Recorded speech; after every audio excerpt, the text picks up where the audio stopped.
ಅಹಮದ್ ಖಾನ್ ಅವರಿಗೆ ಡಿಸಿಎಂ ಸ್ಥಾನ ನೀಡಲು ಒತ್ತಾಯ. ಗಂಗಾವತಿ ರಾಜ್ಯದ ಅಲ್ಪಸಂಖ್ಯಾತ ಸಮುದಾಯದ ಪ್ರಭಾವಿ ನಾಯಕರಾಗಿರುವ ಬಿಜೆಡ್ ಜಮೀರ್ ಅಹಮದ್ ಖಾನ್ ಅವರಿಗೆ ಉಪಮುಖ್ಯಮಂತ್ರಿ ಸ್ಥಾನ ನೀಡುವಂತೆ ಕರ್ನಾಟಕ ಪ್ರದೇಶ ಕಾಂಗ್ರೆಸ್ ಸಮಿತಿ ಅಲ್ಪಸಂಖ್ಯಾತ ಘಟಕದ ಮಾಜಿ ರಾಜ್ಯ ಕಾರ್ಯದರ್ಶಿ ಮೊಹಮ್ಮದ್ ಹನೀಫ್ ರಾಜ್ಯ ಸರ್ಕಾರವನ್ನ ಒತ್ತಾಯಿಸಿದ್ದಾರೆ.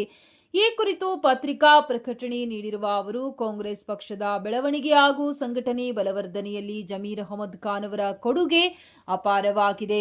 ಅಲ್ಪಸಂಖ್ಯಾತ ಸಮುದಾಯ ಸೇರಿದಂತೆ ಸಮಾಜದ ಎಲ್ಲ ವರ್ಗಗಳ ಜನರೊಂದಿಗೆ ಉತ್ತಮ ಬಾಂಧವ್ಯ ಹೊಂದಿರುವ ಅವರು ಪಕ್ಷದ ನಿಷ್ಠಾವಂತ ಹಾಗೂ ಜನಪರ ನಾಯಕರಾಗಿದ್ದಾರೆ ಎಂದು ತಿಳಿಸಿದ್ದಾರೆ. ರಾಜ್ಯದಲ್ಲಿ ಅಲ್ಪಸಂಖ್ಯಾತ ಸಮುದಾಯಕ್ಕೆ ಸೂಕ್ತ ರಾಜಕೀಯ ಪ್ರಾತಿನಿಧ್ಯ ದೊರಕಬೇಕಾದ ಅಗತ್ಯವಿದ್ದು, ಈ ಹಿನ್ನೆಲೆಯಲ್ಲಿ ಜಮೀರ್ ಅಹಮದ್ ಖಾನ್ ಅವರಿಗೆ ಉಪಮುಖ್ಯಮಂತ್ರಿ ಸ್ಥಾನ ನೀಡುವುದು ಸಮಂಜಸವಾಗಿರುತ್ತದೆ. ಇದರಿಂದ ಕಾಂಗ್ರೆಸ್ ಪಕ್ಷದ ಮೇಲೆ ಅಲ್ಪಸಂಖ್ಯಾತ ಸಮುದಾಯದ ವಿಶ್ವಾಸ ಮತ್ತಷ್ಟು ಹೆಚ್ಚಾಗಲಿದೆ ಎಂದು ಅಭಿಪ್ರಾಯಪಟ್ಟರು. ಹೀಗಾಗಿ ಮುಖ್ಯಮಂತ್ರಿ ಹಾಗೂ ಕಾಂಗ್ರೆಸ್ ಹೈಕಮಾಂಡ್ ಈ ವಿಷಯವನ್ನ ಗಂಭೀರವಾಗಿ ಪರಿಗಣಿಸಿ ಬಿಜೆಡ್ ಜಮೀರ್ ಅಹಮದ್ ಖಾನ್ ಅವರಿಗೆ ಡಿಸಿಎಂ ಸ್ಥಾನ ನೀಡುವ ಮೂಲಕ ಅಲ್ಪಸಂಖ್ಯಾತ ಸಮುದಾಯಕ್ಕೆ ನ್ಯಾಯ ಒದಗಿಸಬೇಕೆಂದು ಮೊಹಮ್ಮದ್ ಹನೀಫ್ ಆಗ್ರಹಿಸಿದ್ದಾರೆ.